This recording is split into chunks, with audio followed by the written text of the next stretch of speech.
Guys আমি এখন আছি শান্তিপুর বাইপাসে। চা খাওয়ার কত শখ, মানে এত শখ যে চলে আসি সেই কোথার থেকে কোথায় চলে এসেছি দেখো চা খেতে। এখানটায় হচ্ছে এর আগে বহুকাল আগে আমি যখন শিলিগুড়ির থেকে এখানে আসি,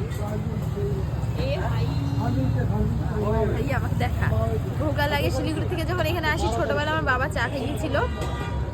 এখন আমি বাড়ির থেকে এখানটা এসেছি চা খেতে অনেকদিন পর, ঠিক আছে। এখানকার চাটা বিশাল ফেমাস, তার জন্য এখানে চাটা খেতে এসেছি।